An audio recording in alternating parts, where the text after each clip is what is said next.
大家好，歡迎嚟到蜜龜的童話。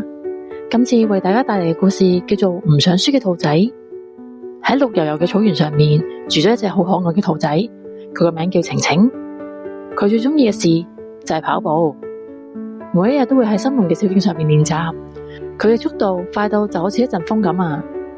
每一次學校舉辦運動會，晴晴都總係第一個衝過終點嘅，大家都會為佢歡呼：晴晴好叻啊！晴晴第一名啊！每一次睇到自己心口前面掛住閃亮亮嘅金牌，晴晴都會覺得自己係世界上最犀利嘅兔仔啊！直到有一日，森林裏邊嚟咗一位新鄰居，佢叫做琪琪，係一隻好活潑嘅松鼠。佢有一條毛茸茸嘅大尾巴。琪琪都好中意跑步，佢嘅速度快到好似閃電咁啊！大家喺操場上面玩嘅時候，琪琪就會咻一聲喺樹下邊跑到上山坡上面啊，嚇到大家都呆咗啊！晴晴心入邊偷偷咁諗：哼，我先係跑得最快嗰個啊！一年一度森林嘅運動會又嚟啦，大家都非常期待，而晴晴更加係信心爆棚添，準備要好好咁再攞一次第一名啊！各就各位，準備跑！大象老師嘅聲音一響起，晴晴就好似平常一樣，用盡全力向前衝。但係佢覺得身邊有個影好貼咁跟住佢啊，甚至慢慢咁超越咗佢。嗰個就係琪琪啊！佢嗰四隻短嘅腳仔好似裝咗摩打一樣，不斷咁擺動。最後，琪琪搶先一步喺晴晴前邊衝過終點啊！大象老師宣布冠軍係琪琪。嗰一刻，全場嘅所有歡呼聲都係俾琪琪噶。晴晴呆咗咁企咗喺終點線後邊，耷低咗個頭，連對長耳仔都耷咗落嚟啊！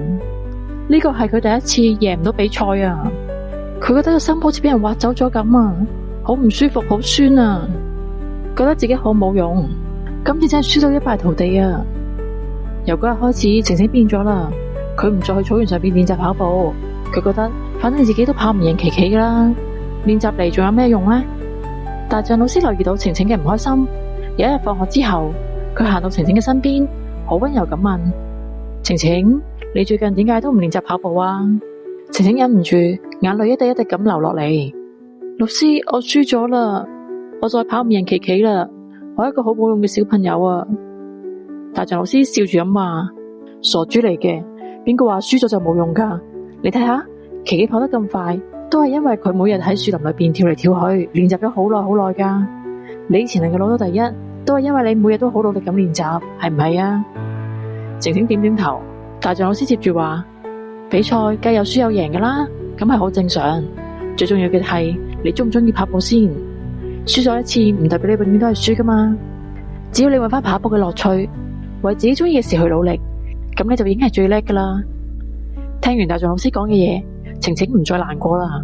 佢點點頭，心裏邊諗：係，我最中意就係跑步，係因為跑步本身係好好玩，而唔係因為要攞第一。就算有冇金牌，好似都唔係咁重要啦。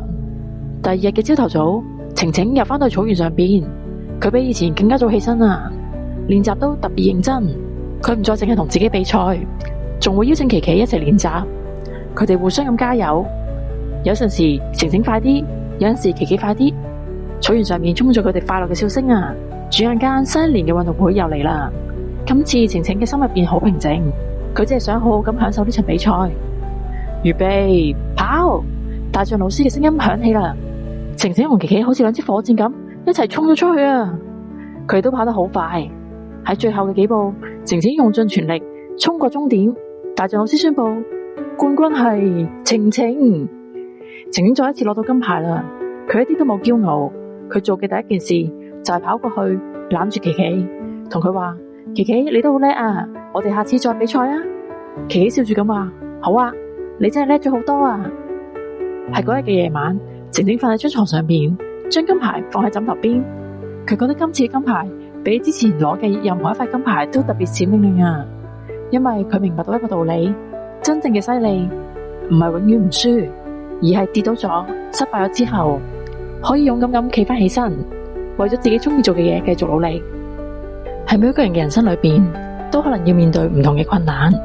當自己失敗或者跌低嘅時候，希望大家都記得大象老師所講嘅嗰一句：輸咗一次唔代表永遠都會輸，只要你係做緊啲你自己中意做嘅嘢，無論失敗幾多次，我哋都可以企返起身，繼續努力去做。你又有冇啲好鍾意做嘅嘢呢？留言分享俾我哋知啊！下集再同大家講故事，再見。